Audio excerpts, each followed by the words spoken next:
যদি আপুনি ফেসবুকৰ পৰা আৰ্নিং কৰে নাইবা আৰ্নিং কৰিব বিচাৰিছে তেনেহলে ভিডিওটো ফুললি ওয়াচ কৰিব।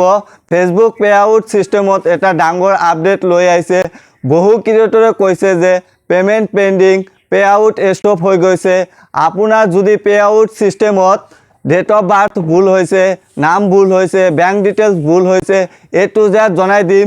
এইটো ভিডিওত আপুনি কেনেকৈ পে আউট আপডেট কৰিব পাৰিব, গতিকে ভিডিওটো ফুললি ওয়াচ কৰিব। মোবাইলত ফেসবুকৰ পে আউট আপডেট কৰিবৰ কাৰণে আপুনি সৰ্বপ্ৰথমে যেটো কৰিব ক্ৰোম নাইবা গুগল ওপেন কৰিব। মই গুগল ওপেন কৰি আছো। ওপেন কৰাৰ পিছত ইয়াত সাৰ্চ কৰিব ফেসবুক লগইন।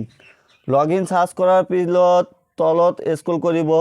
স্ক্ৰল কৰাৰ পিছত চাব লগইন টু ফেসবুক, ইয়াত ক্লিক কৰিব। ক্লিক কৰাৰ পিছত অলপ সময়মান লোডিং ল'ব। লোডিং লোৱাৰ পিছত এটা পেজ খোল যাব।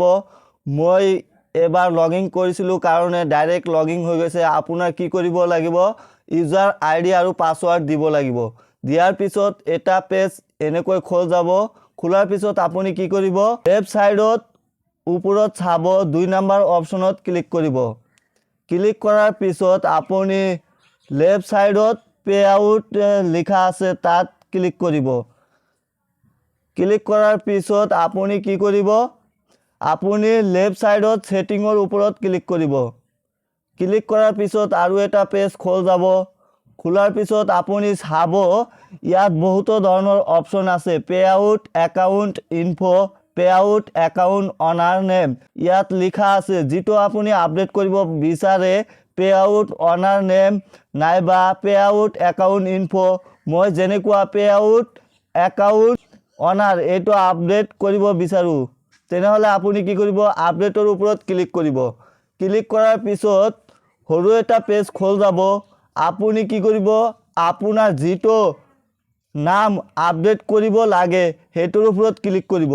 ক্লিক কৰাৰ পিছত ইয়াত শুদ্ধ নামটো দি আপুনি তলত লিখা আছে আপডেট তাৰ ওপৰত ক্লিক কৰিব। ক্লিক কৰাৰ পিছতেই আপোনাৰ কি হ'ব, পে আউটত অনাৰ নেম নাইবা ডেট অফ বাৰ্থ ভুল থাকিলে আপডেট হৈ যাব। ভিডিওটো ভাল লাগিলে এটা লাইক কৰিব আৰু চেনেলটো সাবস্ক্ৰাইব কৰি ৰাখিব, কাৰণ এইটো চেনেল বনোৱা হৈছে নতুন নতুন ক্ৰিয়েটৰৰ হেল্পৰ কাৰণে।